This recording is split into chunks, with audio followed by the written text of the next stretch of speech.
My name is Dr. Anthony Levatino. I'm a practicing obstetrician-gynecologist, and I performed over 1,200 abortions. Today I'm going to describe a first trimester medical abortion. This is a procedure in which the mother swallows pills in order to terminate her baby, and it is performed up to the 10th week of pregnancy. The procedure involves 2 steps. Step 1. At the abortion clinic or doctor's office, the woman takes pills which contain mifepristone, also called RU46. RU46 blocks the action of a hormone called progesterone. Progesterone is naturally produced in the mother's body to stabilize the lining of the uterus. When RU46 blocks progesterone, the lining of the mother's uterus breaks down, cutting off blood and nourishment to the baby, who then dies inside the mother's womb. It is important to note that even after it has been taken, it is possible to reverse the effects of RU46 and save the baby if progesterone is administered. The sooner, the better. Step 2.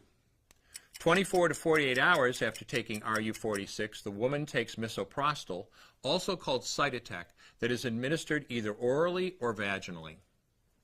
RU46 and misoprostol together cause severe cramping, contractions, and often heavy bleeding to force the dead baby out of the woman's uterus. The process can be very intense and painful, and the bleeding and contractions can last from a few hours to several days. While she could lose her baby anytime and anywhere during this process, the woman will often sit on a toilet as she prepares to expel the child, which she will then flush. She may even see her dead baby within the pregnancy sac. At 9 weeks, for example, the baby will be almost an inch long, and if she looks carefully, she might be able to count the fingers and toes. After she has disposed of her baby, the woman may have bleeding and spotting for several weeks. Bleeding lasts, on average, 9 to 16 days. 8% of women bleed more than 30 days, and 1% require hospitalization because of heavy bleeding. The failure rate increases as the pregnancy progresses. If failure occurs, she will usually be offered a surgical abortion.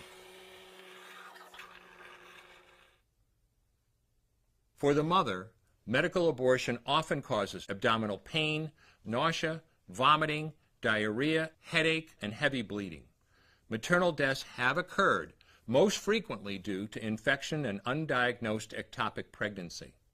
As I mentioned at the beginning, I'm Dr. Anthony Levatino, and in the early part of my career as an OBGYN, I performed over 1,200 abortions. One day, after completing one of those abortions, I looked at the remains of a preborn child whose life I had ended, and all I could see was someone's son or daughter. I came to realize that killing a baby at any stage of pregnancy for any reason is wrong. I want you to know today, no matter where you're at or what you've done, you can change. Make a decision today to protect the preborn. Thank you for your time. I will no longer do any more abortions. When you finally figure out that killing a baby that big for money is wrong, that it doesn't take you too long to figure out it doesn't matter if the baby is this big or this big or this big or maybe even this big, it's all the same. And I haven't done any since then, and I never will.